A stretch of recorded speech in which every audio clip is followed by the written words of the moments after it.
All right, you guys, everyone can continue to put their introductions in the chat, and we're gonna go ahead and get started with our panel. Thank you so much, everyone, for joining us. And before we get started with our introductions of our panelists, I just wanted to give you a little background about myself and also about Outsite. My name is Christina. I work for Outsite. I work on our community and events. And Outsite is a place for remote workers to build their location flexible, location independent lifestyle. So a lot of people who use us are entrepreneurs, creatives, techies of all stripes, really anyone who's looking for that flexibility, which is kind of really interesting with the pandemic that's happened, because it's really propelled remote work into the limelight, and it's kind of here to stay. But we've been doing this. We've been working remotely at our different co-living spaces for, I think, over 4 years. So everyone who's been in our community is, we're at the forefront of this. And really, to stay at Outsite, you need to be a member, and this gives you access to our different spaces. We have 24 around the world. I believe we're on 3 different continents. And basically, you can stay at our spaces, you get access to our community, like these lovely Outsite members here with us today. You also get monthly deals and rewards and partner perks when you become a member. So now jumping into our lovely panelists, we're going to start with, I'll go with Khyati, and just let us know where you're from, where you're currently based, what you do for work, and what would you consider your location independence status? Hi everyone, thanks Christina. I'm originally from Bombay, India, and I'm currently quarantining out of Medellin in Colombia. I'm an independent design director, and I teach design to a French design school in Bombay. I've been working remotely since about 2017, starting slowly with a few weeks here and there. And now it's been over a year that I've been location independent. Nice. All right, Marianne, you want to go next? Sure. Hi, everyone. I'm from Toronto, Canada, and I'm back home living here now. Prior to COVID, I was living in Bali, but came home before the borders officially closed. For work, I am a content creator for experience brands, so brands specifically in the travel, hospitality, and wellness world. My status, I would definitely say, is the hybrid category. All right, Chris, round us out. So I grew up on a Kansas farm, but I attended university in California. Lived here for about 10 years, moved back to the Midwest, where I was married at the time and raised my kids. Then I moved back out here about 10 years ago with my youngest son, who's now out of high school, so I'm the old guy on the spectrum. I consider Southern California my home base. That's where my voter registration is. But I am completely digital nomad at this point. So I do business strategy consulting and technical architecture. And so it was about 2 years ago that I launched out and said, okay, I gave up my lease on my apartment, and I had already discovered Outsite and doing online research. So I kind of my places where I thought, okay, this is where I'll stay. So I joined up membership about a year ago, March, with Outsite. And so I have stayed as the US ones, haven't had the opportunity to stay in the international ones yet. So, and then I came up with my own phrase though for location independence. I call it geographic polygamy. Oh, that's cool. Nice. Well, and that's also funny because something that I find when I'm talking to all of our Outsite members is not everyone always agrees or thinks that the term digital nomad applies to them. So I think it's kind of not controversial, but not everyone wants to identify that way. And so I think there's so many different terms out there. Exactly. There's so many different terms out there that it's interesting to see what people kind of self-identify as. All right. So I kind of wanted to go back to the beginning with this question, and I'll let whoever wants to jump in first go with it. But what really inspired your desire to create this lifestyle? Was it, you know, something personal? Was it something work related? Or, you know, where did that kind of initial inspiration come from? I'll jump in. Travel was probably the original and biggest motivation for me. I'm a huge advocate of slow travel. I feel like you need to spend an extended period of time in a place to really understand the culture, what the place has to offer, what it is to live there. And I mean, the three-week policy for vacations and the typical corporate job was not cutting it for me. And beyond the travel piece, really, it's just freedom. I mean, working when and where I want is the best for me. I'm not successful going to the same place at the same time every day. So especially as a creative, like working from different environments, different cafes, different co-working spaces, that's when I'm most inspired. And I don't know if anyone else here can relate, but sometimes I do my best work at 2 a.m. So that having that location and schedule independence was really important for me. I can go next. So for me, as a young designer, I kind of took my first solo trip like 12 to 14 years ago. Like there were trips that I would take with friends and then they'd leave and I'd continue staying in a place longer. And I just realized as a designer that every time I traveled, I was just like so inspired and I was like the happiest. And no matter whatever work stress I had like back home, whenever I was traveling, I was able to leave everything aside. So since then, I've always wanted to like travel and work, but it would always be either or, like Mary said, right? In a corporate job, it's either you're working or traveling. So it will always be like really short holidays. And then for shoots and stuff, for ad campaigns and things, we get to go outside on location. So I thought it's amazing having somebody else pay for all your travels. So it was so exciting. And then like, it was always at the back of my head. I thought it'd be amazing to do 3 months in India and 3 months traveling. Like if I could reach that ideal pace in my life. And eventually 3 years ago, I was like, when I started freelancing, I was able to do that. And till date, it's like, no matter what is happening, I'm just like the happiest and most stress-free and super inspired when I'm traveling. Even like in quarantine, Medellin's completely shut down. I just feel happy like walking around the streets and how green it is, or seeing new places, like cafes, all the people that you meet. I think like that was like a great point for me in just like learning so much and opening my mind up. So yeah, it's been like traveling's been like such a big part of what I do right now. Yeah. Oh, I think you got muted. Let's see, now try it. Oh, just a second. I don't know what happened, Chris. There you go. There we go. So it's been about 2 years. I've been a digital nomad with actually my home base is a PO box. So I had traveled a fair amount with work, but I decided, okay, I'm going to just kind of cut the cord and try this for 3 months was my initial, like, which isn't that long, but I thought, well, I'll give it that much and see how I'm adjusting. So even though I had traveled, this first month was great. The second month, I actually found myself feeling a little bit like, I don't know, like I didn't have that base or that familiarity. But by the time I hit my third month, so into second month, I was thinking, I'm going to start looking for an apartment, but I got in my stride of rhythm in the third month, and then it just kind of grew on me. And it was like, I'm really enjoying this. So, with my work, I was already remote, so that wasn't an issue. I could work pretty much remotely, and I also already worked with international teams. So that gave me the ability to go actually spend longer periods of time in some different areas than I had been able to do previously. So. Nice. All right, we're going to move on to our next question.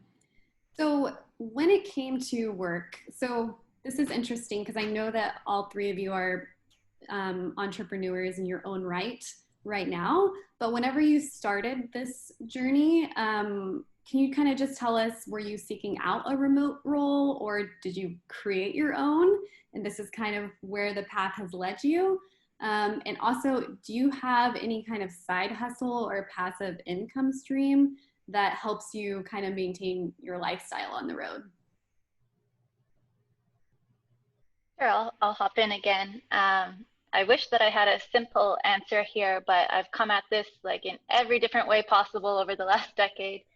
And probably straight out of university, I started a corporate job writing business plans. And in that job, I convinced them to let me work remotely from Australia, which was great, except the time difference and servicing people in North America from Australia wasn't realistic for me at the time.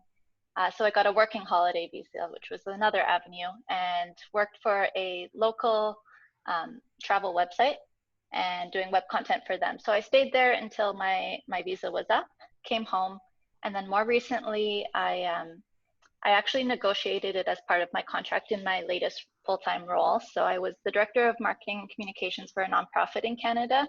And before even accepting the position, I made it very clear that that was an important piece to me. So it was in my contract that I could live abroad and still maintain that full-time role.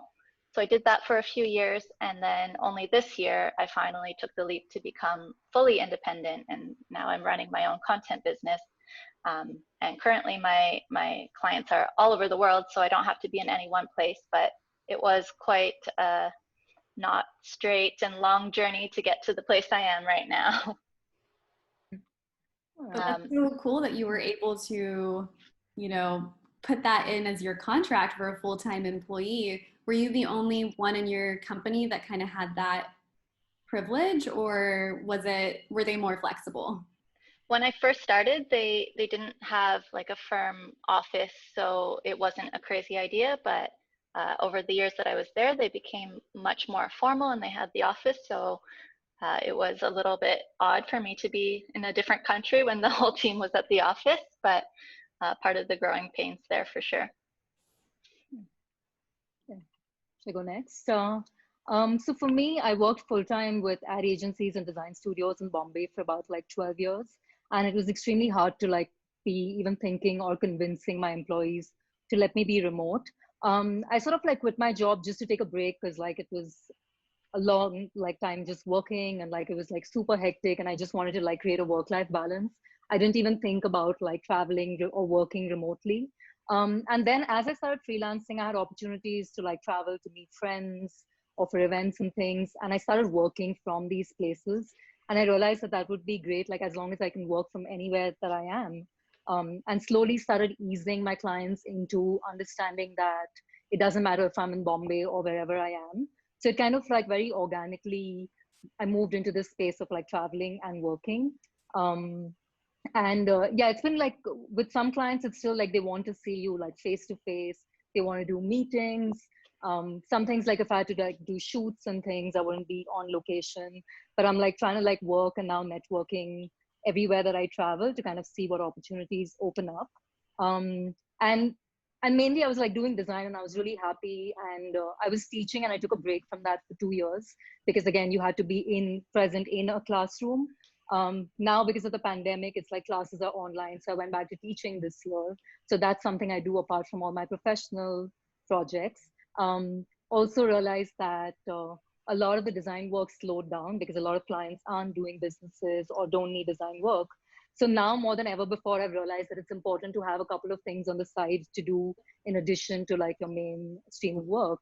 So I'm working on like 2 projects. One's in the education space and one's in the travel space. So something that literally just like going on parallelly during this time. Yeah. For me, I've worked the bulk of my career as a contractor on a freelance basis. So I've had some jobs where I've actually been an employee, but even the one prior, the most recent one, I had negotiated with them, you know, a fair amount of the freedom to travel.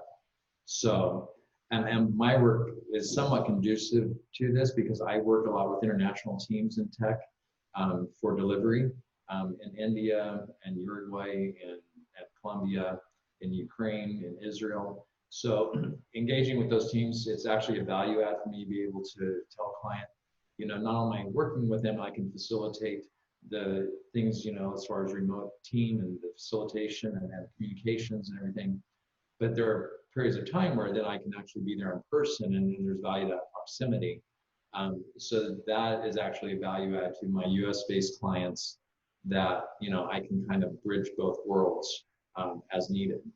So that flexibility, I've been able to present as a value add, as opposed to something that, you know, companies would be concerned with. As far as a side hustle, that's something I've actually been working on to generate passive income, because the bulk of my work has just been consulting or contract, which is usually based on project or hours. And so I'm getting ready to launch a couple different things within the next month that I've been working on for about 6 months, that I hope to develop into some passive income streams. Nice, that's exciting, and good luck on your launch. I think I've seen a couple of those things, right, at the Lincoln House. Nice. Yeah. Awesome. All right, so we've talked about work, kind of how you got to where you are now, but along with that is kind of more your like life logistics. So this is also kind of, I think, a big debate within the kind of nomad, location independent communities, is like, do you need a home base? Is it better not to have a home base? Or what are kind of the benefits or pros and cons that you were weighing in your mind? And have you, like, I think like Marianne, you've kind of done both. And yeah, just kind of want to get y'all's thoughts on that. And also with your possessions, you know, when you're traveling, you're in a suitcase, you know, maybe one, maybe two suitcases, that's it. What did you do with all of your possessions? Did you keep them? Did you donate them? Did you put them in storage?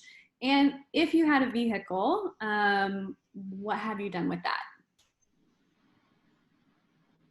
I think that my situation might be a little bit different than everyone else's, but I have been in a long-term committed relationship for a long time, and my partner works for a bank who doesn't have the same kind of flexibility in terms of schedule or location. So for me, it's been important to keep that home base.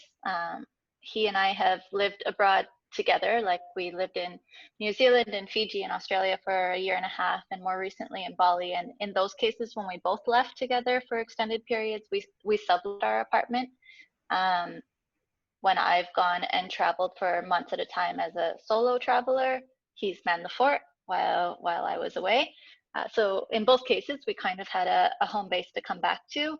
In terms of possessions, when we sublet, we always refer to those periods as like the great purges, because we get rid of so much stuff, and it's kind of freeing. And I feel like the more you travel and the more you live abroad, the more you realize you really don't need that much to live. But when I've traveled on my own, it's a little bit different. But in both cases, we always had the basics, like the bed and the couch to come back to. In terms of vehicle, I feel like that's a kind of a tough one, and it's like, how far are you committing with the whole digital nomad or location independence movement? The first time that we left for greater than a year, we stored my car at my family's cottage, and that was a decent solution. And I understand that a lot of people don't have that kind of storage option. But when we returned and I brought it for a tune-up, they found a beehive, they found a mouse, they found all kinds of surprises in the car. So even that had its own troubles. And then the next time I left for an extended period, I ended up getting in an accident and totaled my car right before I left. So it, again, wasn't really a consideration for me. So I don't have the best advice on that specific front. But in general, I would say living as minimalist as possible is the way to go. Yeah, for me, it was Bombay was like always home base. I would travel for a few weeks or months and always go back home. And I was renting an apartment. I liked the apartment, like everything, like life revolved around there. So it's like, there was also a comfort knowing that whenever I was traveling, I would just like go back home and have that place always. So I started traveling with Remote Year last year in August. And that was the first time that I was traveling for 6 months at a stretch. And the first time that I actually thought about like, what do I do with my home? Because also like renting in Bombay and then spending money living everywhere else was just not making sense. So for the first year, I kind of put my apartment on rent last year. I put a lot of things in storage, and I also got rid of a lot of things for the first time. I was like a big hoarder back home and like collecting things from all my travels.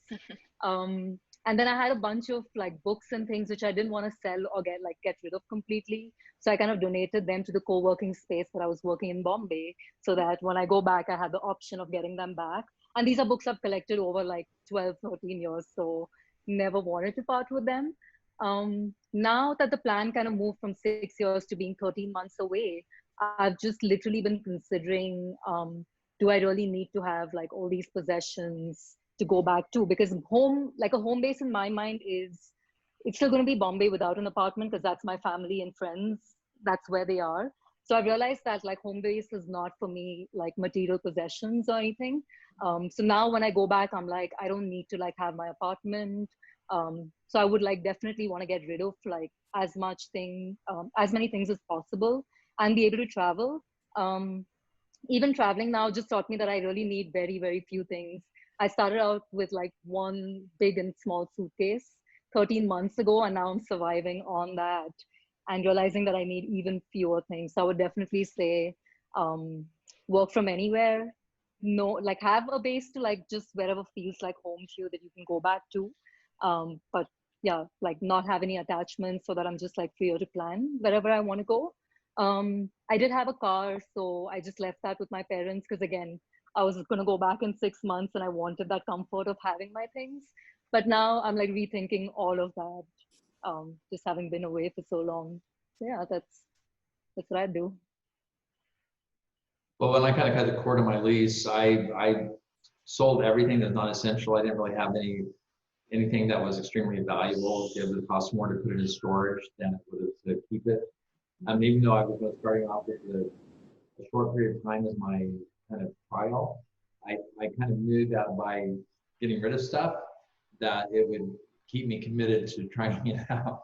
So, and then I donated things. So I did rent a small storage unit just to keep memorabilia and things that I wanted to keep. And then for the versatility of travel, like some places you go, you need like heavier clothing, or other places you don't, or if you're going for an extended period of time, you might need more things than others.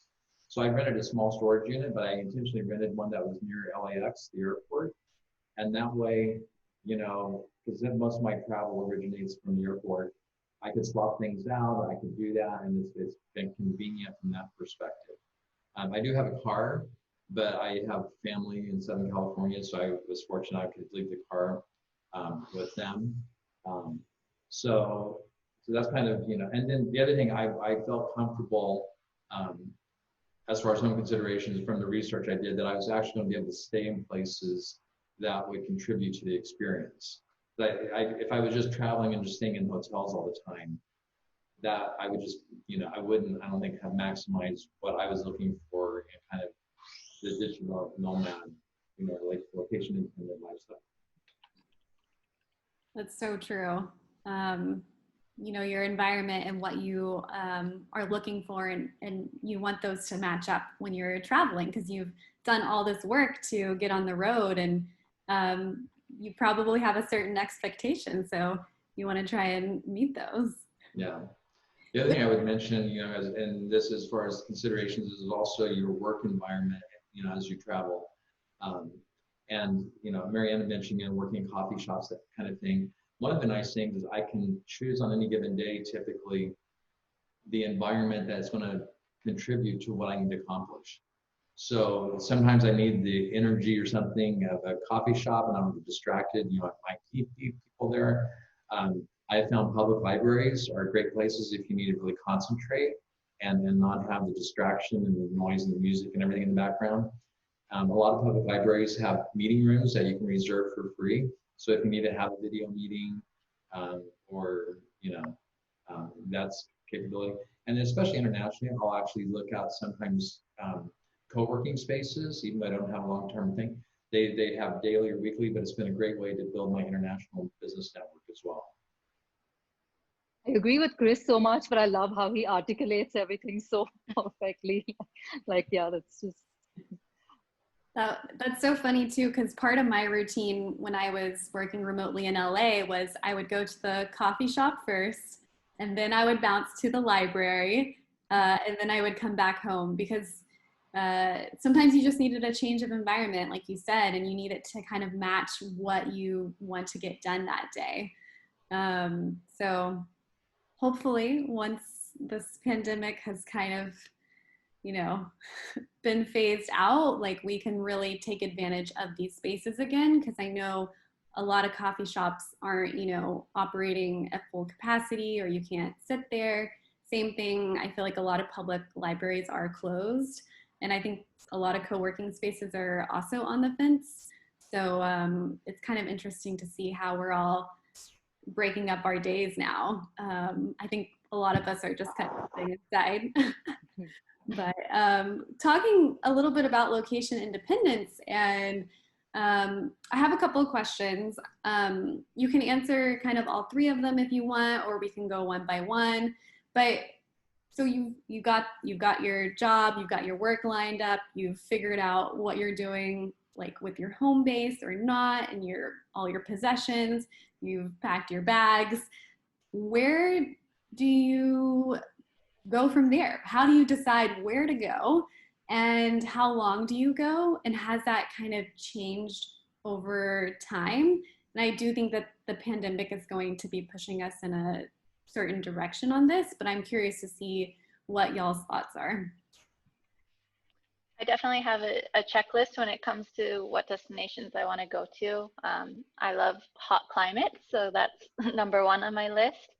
I love to be as close to nature as possible, whether that's beaches, jungle, mountains. I'm from a big city, so I think I'm typically trying to escape that kind of hustle and bustle. Also, I don't really love driving in different locations or abroad, so I like a place with a good walkability score. So especially walking distance to like a cafe and somewhere to have some kind of fitness, whether it's a yoga studio or a boxing gym. And I guess my habits really have changed over the years. So I pack a lot less. When you guys were talking about that, like I was that person who brought 2 big suitcases, and now I just have my carry-on every time I go anywhere. And I'm much more flexible. So I just kind of leave things, like once I'm there, I decide how long I want to stay. Before, I was very rigid in my itinerary, and I really overplanned every trip that I ever went on. And I would say with that comes a tendency to stay longer. Like in an ideal world, I would not go somewhere for less than a month ever. Again, I feel like that's important to really understand a place. And like I was saying before, because my partner doesn't always come with me, it depends if he's joining or not. So if he is, I'll hopefully stay for much longer if he can get the time off work or find some other kind of accommodation. If not, then I'm probably going for like, I think the longest I've been away from him was like 3 months at a time, and then he'll visit or I'll come home for a bit. Yeah. Yeah. This is always a tough one for me because I get excited by so many places, and I do have like a long list of places that I want to visit. One consideration would definitely be visas, because having a passport that is not very strong, we need visas to be applied everywhere. That determines a lot of like time and places for me. Weather is a great consideration. Like, do I want to be somewhere? Like, I do prefer summer. It's just like a lot more freedom to move around, pack light. And earlier, every time, like when I would travel for the first 2 years that I was working remotely, I liked to stay in a place for longer so that I could experience the place, take my time, especially when you're like working and traveling. Like days are hectic, like the weekdays are hectic and you only have weekends to explore. So I definitely like to take my time. When we were on remote here, we were traveling like literally one city or country a month and then jumping on. That was exciting to have covered a lot of places, because that now like let me think like, oh, now I want to go back here because I want to experience it more. But I definitely would like stay in a place really long, because it really helps you immerse yourself in the place. You also start like figuring out like your local cafes, your co-working spaces, build a community. So all that kind of creates a comfort zone, and you have enough time to experience and explore everything. So yeah, that's like, I've been like moving between quick durations and longer periods. Would definitely do longer. Yeah, I think we're doing like one question at a time. So yeah, I'll let Chris take over. For me, I always try to align what I personally wanted, the kind of new places I want to go and the places I want to revisit, with work opportunities or professional network opportunities, as well as just lifestyle experiences. You know, there are things that, you know, I want to experience. You know, I appreciate other cultures, and, you know, things of that nature. So, and so I balance that out with, I like warm weather like Marianne. I do not like, I like cold weather, for about 2 weeks total out of the year. Maybe a week during Christmas and maybe a week during when it's really hot or something. But other than that, and then it's just looking at itineraries. So if I have the flexibility, you know, I look, okay, where can I fly to when I'm flying from, you know, to Europe, or if I want to go, you know, down to South America, do I go through Miami, or do I go through Houston or New York? And if I'm going to go through a city, because I do not like, you know, being on a long haul on an airplane, I'll try to break it up. So I might go to New York, stay there for a week, and then go from there over to Europe, you know, and then I'll maximize my time in New York, that type of thing. So I kind of, you know, it's kind of fluid, but those are the factors that I try to consider when I'm traveling. And then I just kind of have my target of, I've been to 21 countries. I want within the next 2 years to make that 30. Ultimately, my goal is to be in 50. I've been in 50 different countries. Nice. So you're chasing the list. Yeah, I'll say, Chris, you raise a good point in terms of like tacking it on to other plans that you have. I love solo traveling, but sometimes it's like I have plans to go to a certain country for a wedding or to travel with friends, and it's really great when you can plan that in advance and then have like plan to have weeks around that social gathering, whatever country you're in. Like last year I had to go to Spain for a bachelorette, so I decided to stay a few extra weeks there at a co-living space, to enjoy that area, and then off to London, and just trying to go with the flow in that regard. Yeah. The other thing that I've done is I've looked at what conferences might be happening in certain areas that would be, you know, that would be good to attend. There again, you know, that would align professionally or provide opportunity, meet different people, you know, because around the world, that's another factor that I've looked at, you know, and then, you know, depending on your background, there's a couple of conferences I've actually been, they weren't large scale, but they were smaller, but still, that I actually contacted to be a presenter, contributor at one of their workshops, things like that. And especially when you're coming internationally and you have, you know, some area where you're trying to do expertise, that can be another, you know, factor in where I am and what the timing of it is. I think I want to add to that is just like with like when you're traveling and like were you able to like extend like places, I also try and like find a place where I can travel solo, but I also have the opportunity to meet people, so that if I meet like really cool people, it's great to like have that community around, but also places where I'd be fine by myself in case I didn't like come across people I wanted to do my own thing, or like travel and explore to like places which has like a lot of like art and design around. Or even like I managed to do like converting 3 work trips in 2018 into like longer stays. So I did like Germany, but like with the Schengen visa, I could only do like I could only stay for the duration of like my tickets that were booked. So I couldn't really extend it. But then I went to the US, and there I literally just like planned as I went because I had a 10-year visa and I could stay for 6 months. So now I'm also considering things like that, like how long does a country allow you to stay, or like within, can you like jump from places or something? Like it's all interesting to work with the restrictions, but also make the most of it. Yeah. One more thing that I'll mention, that I did this actually in Medellin the first time I went, is don't be afraid to pick up the phone or send an email and contact some of the local universities and tell them you're going to be in the area, because they're always looking for people that might be able to contribute to their students. And it's also a great way to get an introduction to the country, and so on. So I contacted the university there in Medellin, and, you know, met some of the professors there, interacted with students, and they connected me with some of the tech initiatives that are in Medellin. So be creative, you know, and right.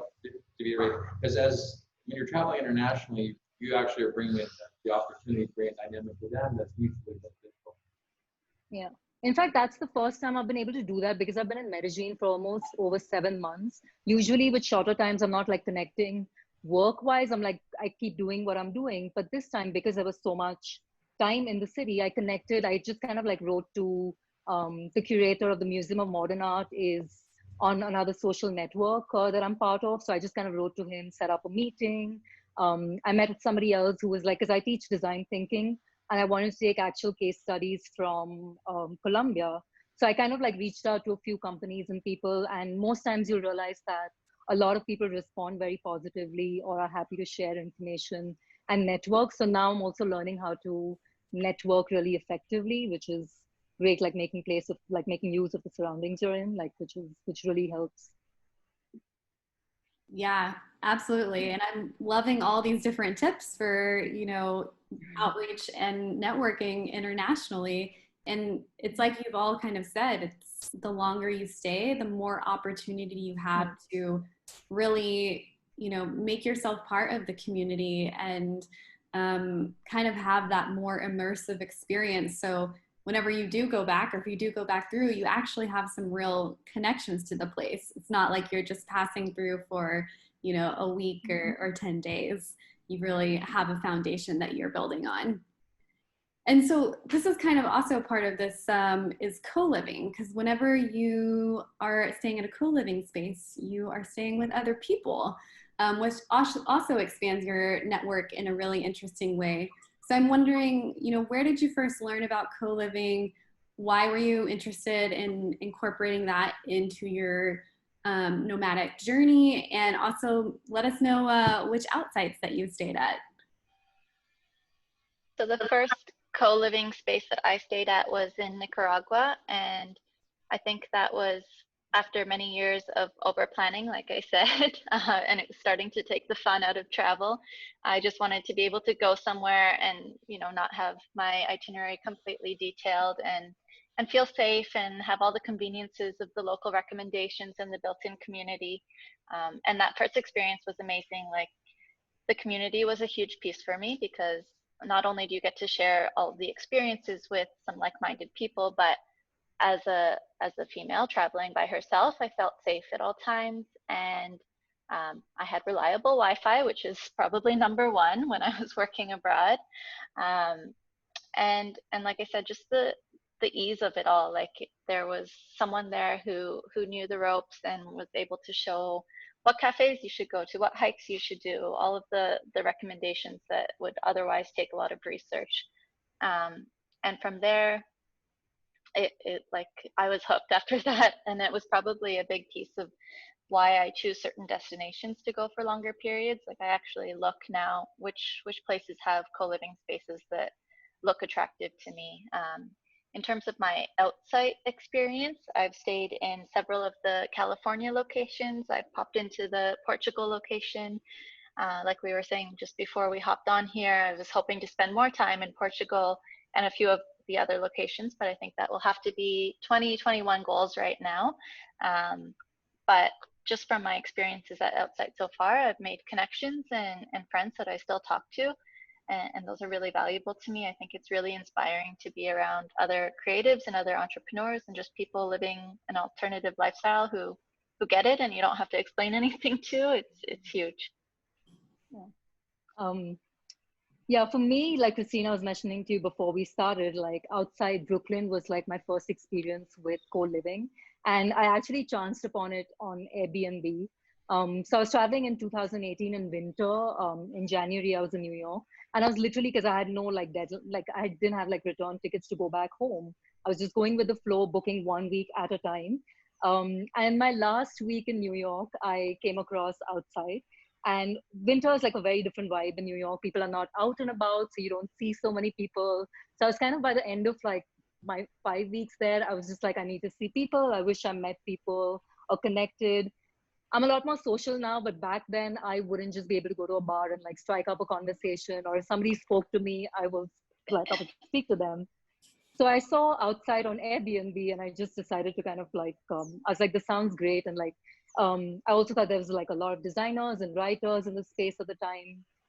So I stayed there for a week, and that kind of just like made so much difference to me being able to travel alone. Because till then I would always like travel, like I was always hesitant on like where I could go by myself or not. So now it's like I will, if I want to just like travel somewhere and I don't have any company, or if I'm working, I'll pick a place where I know there's a community, and I look at like so many outside properties and I'm like, okay, I want to go here next or go there next.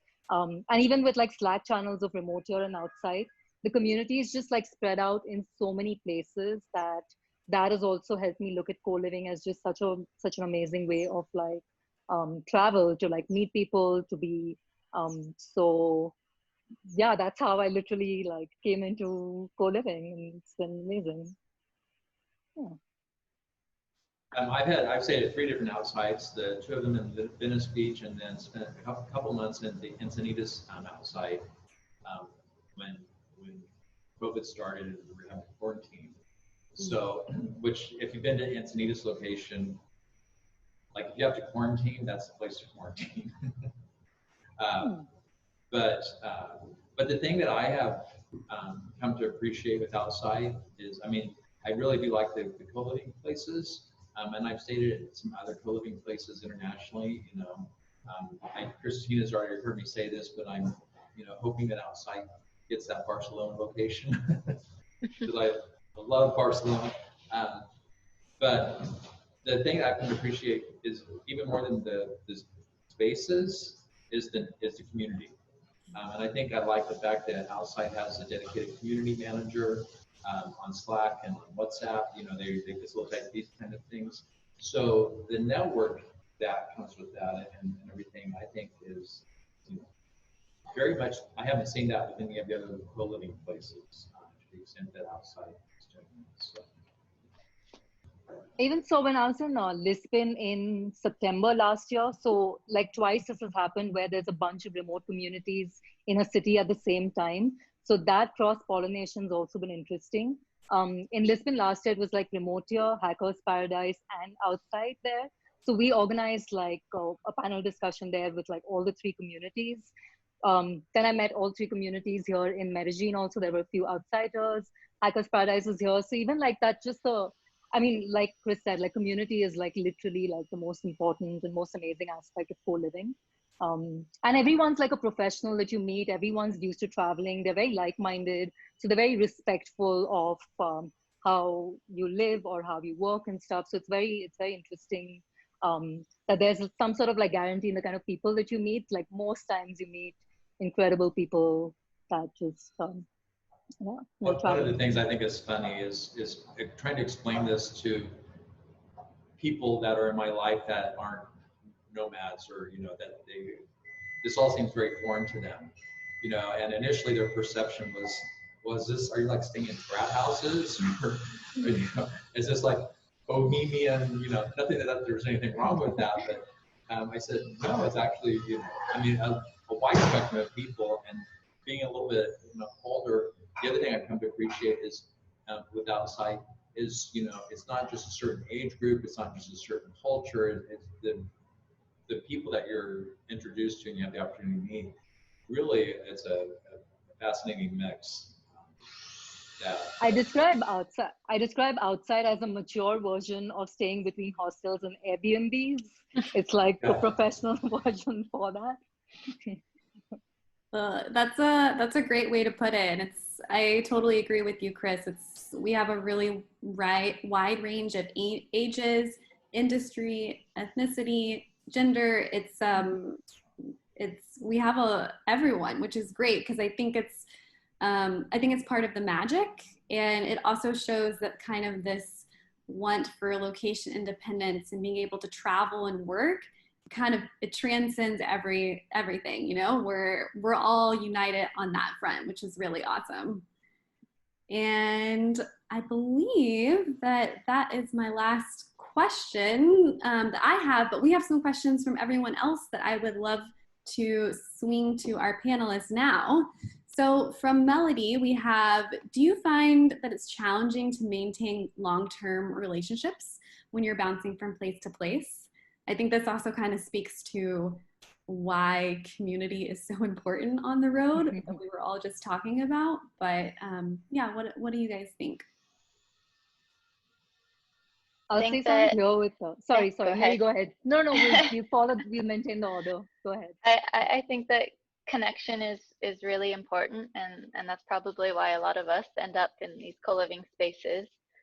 In terms of long-term relationships, I can speak from my own experience in terms of being with my partner for 12 years now, but living abroad pretty often. At first, it was an adjustment for sure, but we just had to find our groove in terms of getting used to video calls and things like that. And after a few months, I actually felt like our conversations were more meaningful and more intentional, because back home we were just kind of coming home from work and making dinner and going about our routine and our habits, whereas now suddenly it was like we're setting this time aside to speak one-on-one and have a proper conversation. And so I actually think that it did wonders for my relationship.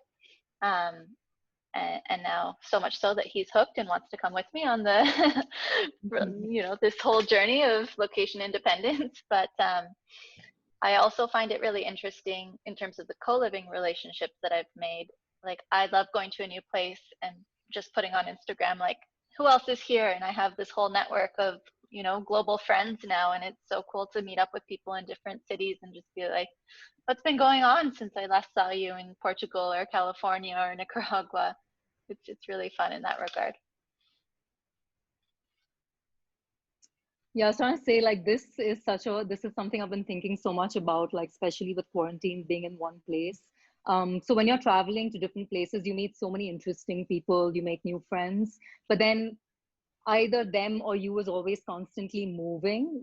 So I think, like, it comes down to, even with your family, friends, you have to maintain those relationships and you have to make an effort to stay connected, because you're like, everyone's just constantly moving, right? So you can easily lose touch. And now being here in Medellin was the first time I was here for so long. So I made some really good friends who I can literally like lean on. They're like family back, like they're like my friends like from home. And now, because the quarantine stretched on, the rules here are really strict, a lot of people have been leaving. So I'm just like, oh my God, people are like constantly leaving. You make connections, but then they like move on. But then you realize that these connections don't die if you find ways to like keep in touch and connect with them. So that's how I think, like, it takes work. It's not something that just like happens. You have to work at maintaining these relationships. I don't have any long-term relationships other than like family and friends. And I think I sort of feel guilty, and I'm like, it's been a year away from home. So do I go back? And also the quarantine's going on. Like, I'm always like travel or go back home when it's so long. But for video calls and like text and Instagram, just like keeping in touch and making sure that that it's just like distance really doesn't mean much. So yeah, that's.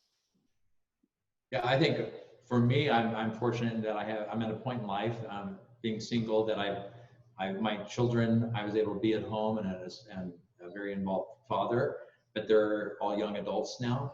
So, and then, as far as any kind of long-term relationships, just through friendships, whether it's romantic, that kind of thing, it's definitely different.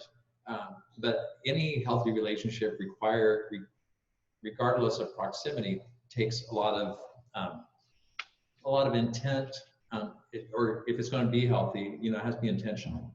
And I think sometimes traveling like this makes the idea of being intentional much more obvious. Because when you're just with somebody all the time, it can be kind of, I say this for myself anyway, you kind of get lazy and you're just there. But when you're remote or you're traveling, it becomes intentional. And if it's a potential long-term relationship that you're looking to explore, then it also kind of puts to test those two adages, out of sight, out of mind, or distance makes the heart grow fonder. So it's kind of in some ways a test of what kind of opportunities are here.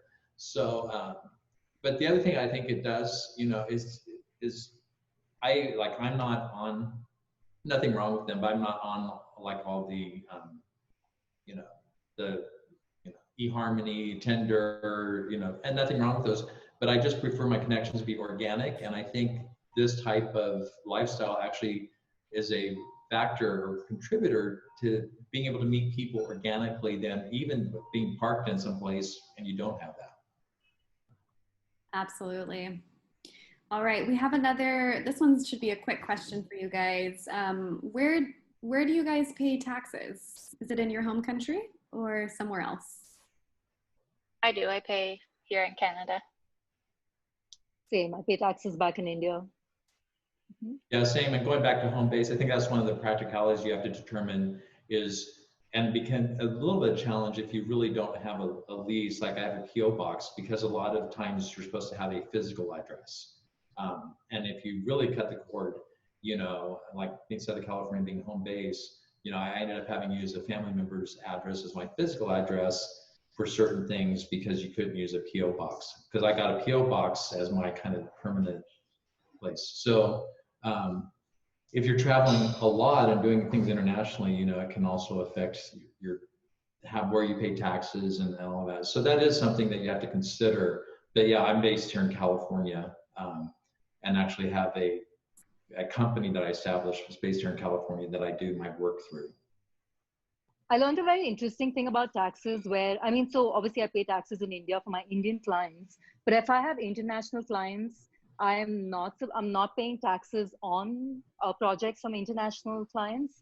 I've also heard from a lot of like American citizens that if you stay out of the country for more than 6 months, you don't pay taxes in the US. So there's a set number of days that if you're away, you don't pay taxes in the US. And if you're not long enough, if you're not staying for more than 4 or 5 months in any country, you don't pay taxes there. So I've seen a lot of people like try and stay away to save taxes there. So well, just to clarification there, I'm not a tax expert, but the US is actually one of only 2 countries in the world that they tax you on your income regardless of where you're located. Now, if you are international for 6 months or more, you can deduct your international taxes from the taxes that you have to pay in the US. So it lowers your tax bill, but it doesn't eliminate having to pay taxes in the US. The only way to truly eliminate taxes in the US is to basically rescind your US citizenship. So interesting. Which okay, I have to like check back on this. Yeah, I think that there's I was talking about this with a friend the other day. I think there's some celebrities that have just like given up their citizenship so they could continue on with all of their work and really just get all their money and not have taxes. Yeah. All right, another question. Do you have any pro tips around getting stable Wi-Fi in remote places?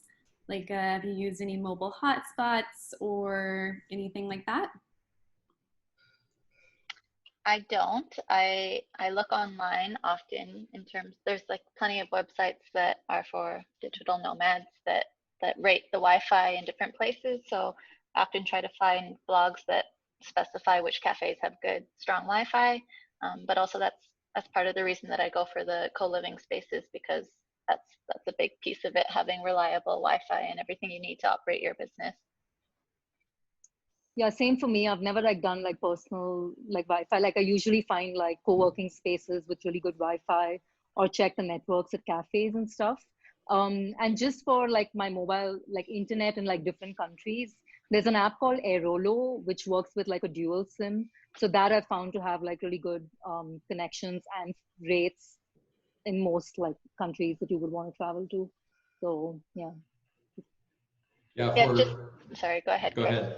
I was just going to say, just to add to that, if I'm ever not staying in a co-living space and I'm going to rent out a B&B or apartment of my own, I do always ask for them to send a speed test in advance. That's good. Yeah, that's good. I've done the same thing, or I'll look at the Wi-Fi. For me, and I haven't tried this, but knowing that I was going to be doing a lot of international travel, I actually switched my carrier to T-Mobile because based on the research I had done, they had the most, like Verizon and AT&T are really good in North America, you know, and parts of South America. But that's been my backup, and I switched that on and off when I'm going international. So for an extra $40 a month, I can do the roaming or whoever the local carriers are, and it has been a lifesaver sometimes, especially when I have meetings or something that I can use my phone as a hotspot if I don't have reliable Wi-Fi. Yes, the Wi-Fi is so important, and you need like a power plug to keep your computer. And that's another thing when you're traveling internationally that I recommend. Get an extra power cord for your computer and also for your charger, and just tuck it away. It doesn't take up that much more space, and those things can go bad. And trying to find one for your specific computer and device when you're international can put you out of commission for, you know, quite some time. I can't tell you the devastation I felt in Costa Rica, like in the middle of a jungle, when I lost my charger and there were no Apple stores around, and I had to go to the main city, and even then I couldn't find it. It was a nightmare. So very, very good advice. Have an extra. This is not the first time someone's recommended that on our Nomad Stories events that we're doing. So I think that it's gotten to quite a few of us, this problem. So great advice. And we're pretty much at our time, but if you guys have like 5 more minutes, we could roll through some of these other questions really quickly. If you have a home base, how do you manage the property while you're away? Do you rent it out, or do you have a friend stay, something like that? In my case, I've sublet it furnished, so all my furniture was still here when I came back, and I've been lucky enough to have friends who needed a place at the right time, so I've always sublet it to someone that I know. Yeah, like back home in Bombay, we can't legally sublet apartments or put them on Airbnb, which is why most times I was traveling, I was keeping the apartment and traveling. So last year when I put it on rent, I had to do it kind of suggesting that there's a friend that's staying in my apartment. But like now when I go back, I know that I won't be able to travel again and like sublet it out saying a friend or a relative is staying. So I would probably need to figure out the situation with my apartment or give it up if I want to keep traveling longer, unless I can have like a friend or someone stay. So there's like legally there's like issues with doing that, at least in India. Nice. All right, let's move on to another question. How much does the local language impact your destination of choice? It hasn't for me to date. I've stayed in some places that have been very Spanish speaking with not much English, and there have been struggles in that regard, but it's all part of the adventure, so I don't let it stop me, and I learned a little Spanish along the way because of it.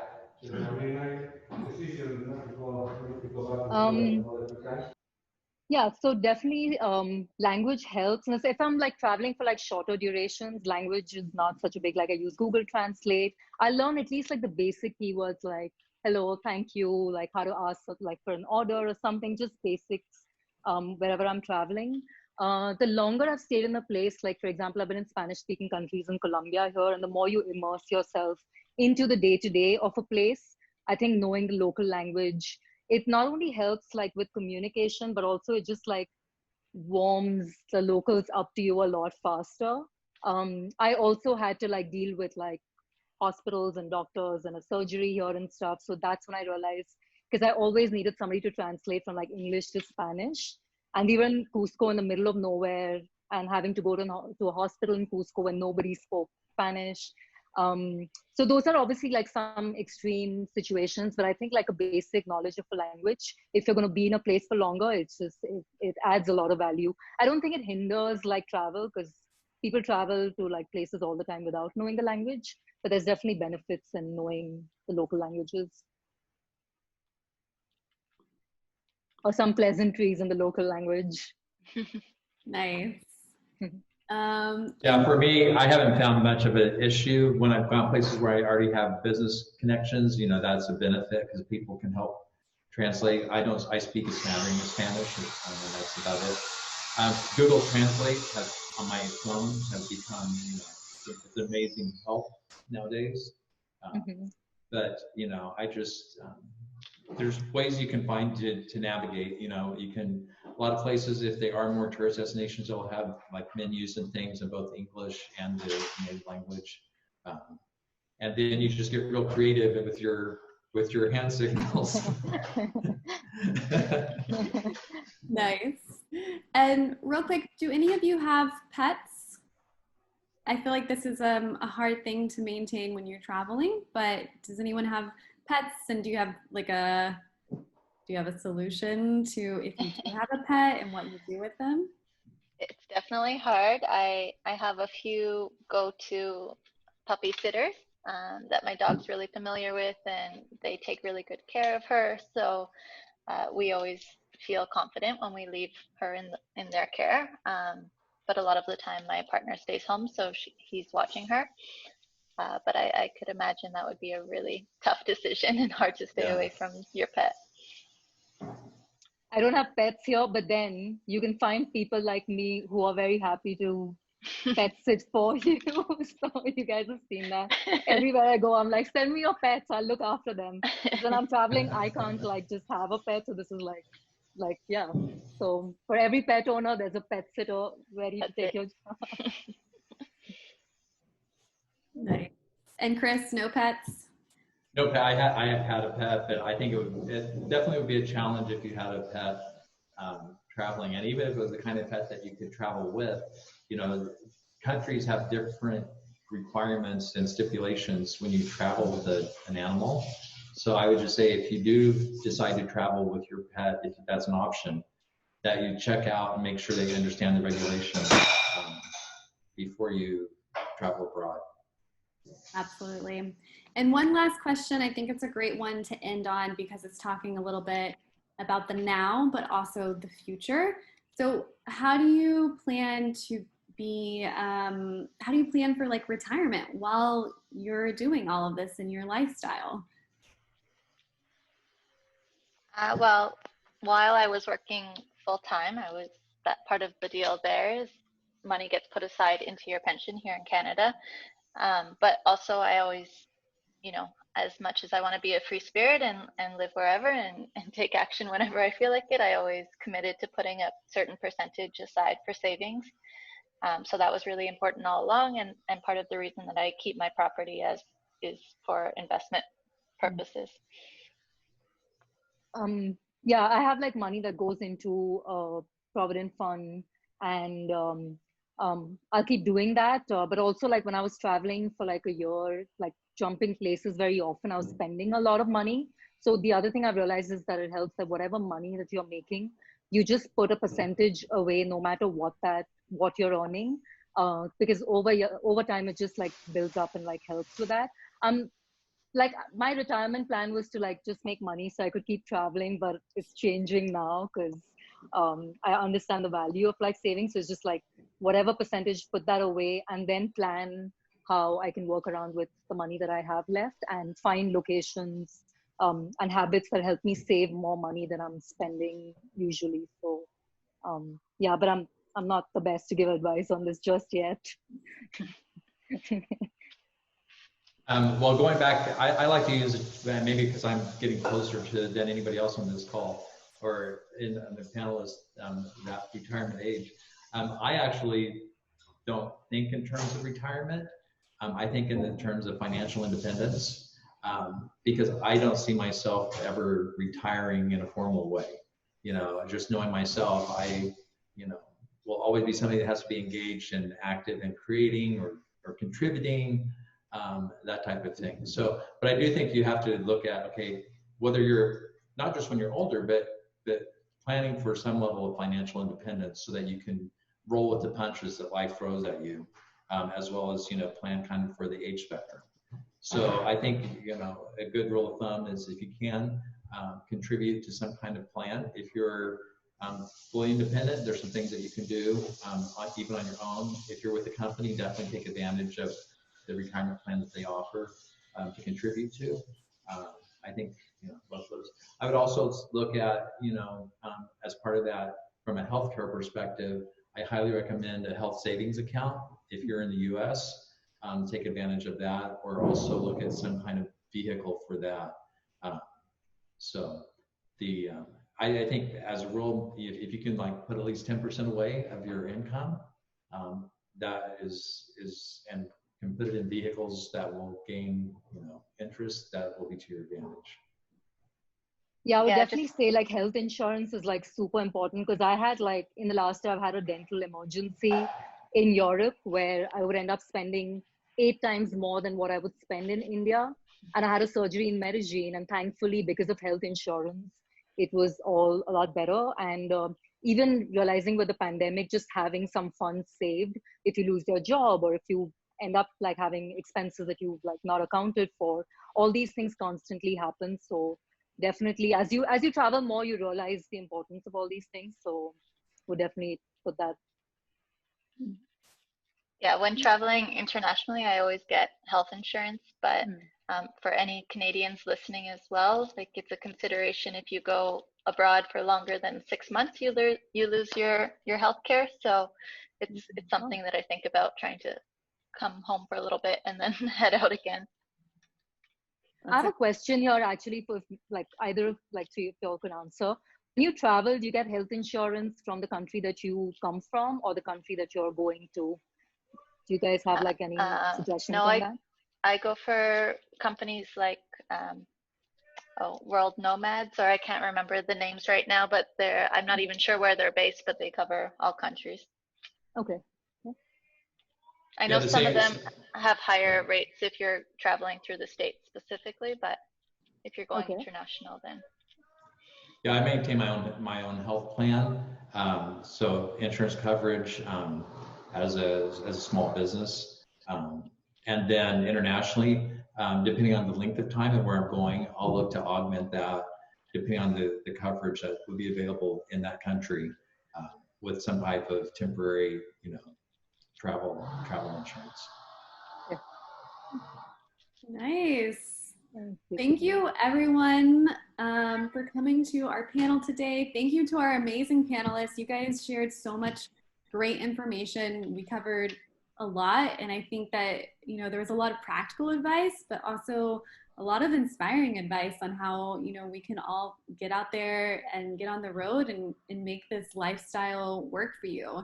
And I really hope that we can kind of all continue to take advantage of working remotely, and what kind of avenues that those can open up for us personally and professionally. And I hope to see you all on the road one day once it's kind of travel starts opening back up again. And again, thank you to our panelists. Thanks for staying a couple extra minutes to answer some great last questions. And we're gonna wrap it up here. And I would just say thanks to all the participants who took the time to join us today. Yeah, thank you guys, and thank you. It was great chatting with you guys also for the first time. Mary, Chris, Christina, I'll see you back on Switzerland. Yeah. All right. Thank you, everyone. Bye, everyone. Thank you. Take care. Bye. Bye, guys. Bye.